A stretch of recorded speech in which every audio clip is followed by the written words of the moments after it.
प्यारे बच्चों, आज हमें जो टॉपिक स्टडी करना है वो है हमारा स्कैटरिंग लॉसेस। जैसे कि आप लोगों को पता है भाई, हम लास्ट लेक्चर में हमने जो स्टडी किया वो ऑप्टिकल फाइबर लॉसेस के बारे में हम स्टडी कर रहे थे कि हमारा जो ऑप्टिकल फाइबर है उसमें कितने प्रकार के लॉसेस हो सकते हैं। तो उसी में एक प्रकार का लॉस होता है आपका स्कैटरिंग लॉस।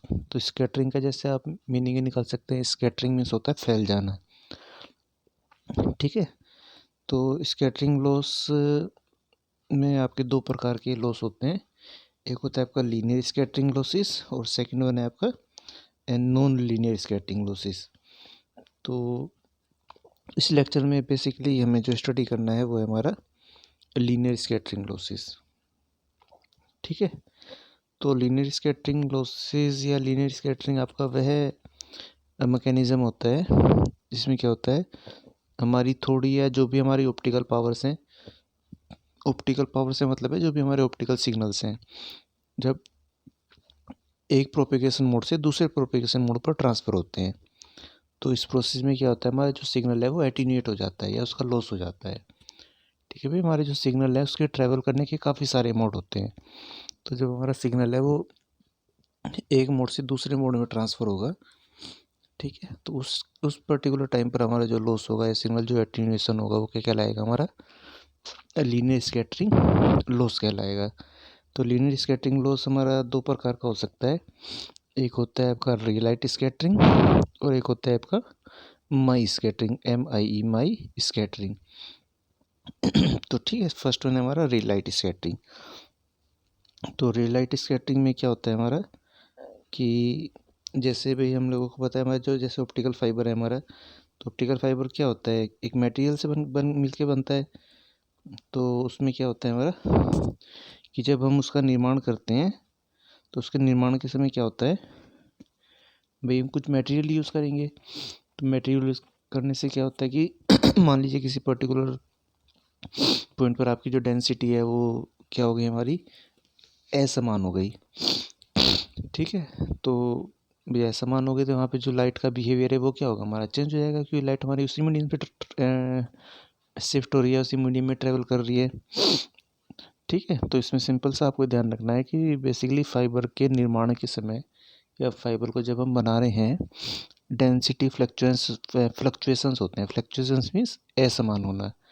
ठीक है, तो डेंसिटी हमारी असमान हो जाती है कहीं के ऊपर। ठीक है, तो ये जो डेंसिटी फ्लक्चुएशंस है, फ्लक्चुएशंस में जो डेंसिटी हमारी असमान है, और लाइट के जब उसमें से लाइट आपकी ट्रेवल करती है तो इन दोनों में जो इंटरफेरेंस होता है, इनमें जो इंटरेक्शन होता है आपका, ठीक है, इससे स्कैटरिंग लॉस हमारे जनरेट होते हैं। समझ में आया भाई, जब हम एक ऑप्टिकल फाइबर केबल का निर्माण करते हैं, बनाते हैं, तो उसमें डेंसिटी फ्लक्चुएशंस हो सकते हैं। डेंसिटी फ्लक्चुएशन का सिंपल सा मतलब है कि डेंसिटी क्या हो सकती है आपकी, वेरी हो सकती है, अलग अलग हो सकती है कुछ पर्टिकुलर पॉइंट्स पर ना। ठीक है, तो ये जो डेंसिटी फ्लक्चुएशंस हैं आपके, और जब लाइट सिग्नल इसमें से हमारा ट्रेवल कर रहा है तो इन दोनों में जो इंटरेक्शन आपका हुआ, उस इंटरेक्शन की वजह से जो लॉस हुआ वो क्या कहलाएगा, हमारा रे लाई स्कैटरिंग कहलाएगा। जैसे इस डायग्राम में आप देख सकते हैं। ठीक है, इस डायग्राम में बेसिकली जैसे लाइट आपकी ट्रेवल कर रही है, तो यहाँ पे देखिए, यहाँ पे डेंसिटी आपकी अलग है, तो यहाँ पे लाइट क्या हो गई, हमारी स्कैटर हो गई। तो यहाँ पर आपकी डेंसिटी अलग हो रही है, तो यहाँ पर लाइट क्या हो गई, हमारी स्कैटर हो गई। तो ये क्या कहलाता है हमारा, ये जो दो हैं, ये लाइट का क्या कहलाएगा, स्कैटरिंग कहलाएगा। ठीक है, इसी में सेकंड वन था आपका माई स्कैटरिंग। अच्छा, इसमें एक चीज़ और ध्यान रखनी है आपको कि जो रे लाइट स्कैटरिंग है ये बेसिकली हमारी वेवलेंथ पर डिपेंड होती है। ठीक है, तो रे लाइट स्कैटरिंग बेसिकली जो रे लाइट स्कैटरिंग है, ये रे लाइट स्कैटरिंग जो लॉस है वो 1/λ⁴ इसके प्रोपोर्शनल होती है। ठीक है, मीन्स आप बोल सकते हैं कि आपकी जो रे लाइट स्कैटरिंग है वो वेवलेंथ के इन्वर्सली प्रोपोर्शनल होती है। तो इन्वर्सली प्रोपोर्शनल का सिंपल सा मीन्स हुआ कि जैसे जैसे आप वेवलेंथ को इंक्रीज़ करेंगे, जैसे जैसे आप वेवलेंथ को बढ़ाएंगे, तो हमारी जो रे लाइट स्कैटरिंग जो लॉस है वो क्या होगा, हमारा कम होता चला जाएगा। ठीक है, ये जैसे फार्मूला है आपका, इस फार्मूले से आप देख सकते हैं। तो ये क्या हुआ, λ⁴ के इन्वर्सली प्रोपोर्शनल है।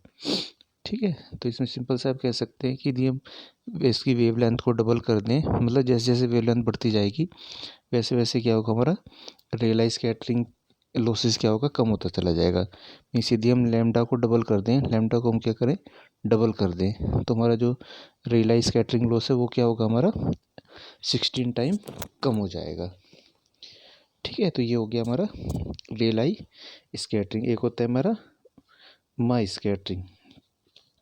अच्छा, रियलाइज स्कैटरिंग में एक चीज़ और आपको ध्यान रखनी है कि रियलाइज स्कैटरिंग बेसिकली हमारी तभी होती है यदि हमारा जो फाइबर डिफेक्ट का जो साइज़ है वो ऑपरेटिंग वेवलेंथ पे, हमारा जैसे ऑपरेटिंग वेवलेंथ अलग अलग होती है ना, तो यदि हम कमर्शियली बात करें तो हमारी जो वेवलेंथ है वो 700 नैनोमीटर से 1600 नैनोमीटर होती है। 700 से लेके 1600 नैनोमीटर, ये हमारी कमर्शियली लेंथ है, वेवलेंथ है। मतलब हमारा जो एक ऑप्टिकल फाइबर है वो इस वेवलेंथ पे हमारा काम करता है। तो यदि इस हमारा जो डिफेक्ट है, जो जैसे हम अभी बात कर रहे थे कि भाई डेंसिटी फ्लैक्चुएशन जो हो रहा है, यदि वो जो डिफेक्ट हो रहा है वो इसके 1/10वें भाग से कम होता है। ठीक, वो क्या होगा, 1/10वें भाग से यदि कम है तो ये क्या कहलाएगा, हमारा रियलाइज स्कैटरिंग कहलाएगा। ठीक है, सेम टू सेम आपकी माई स्कैटरिंग होती है। माई स्कैटरिंग में थोड़ा सा फर्क आ जाता है। माई स्कैटरिंग में क्या होता है, ये जो आपका डिफेक्ट है उसके 1/10वें भाग से अधिक होता है।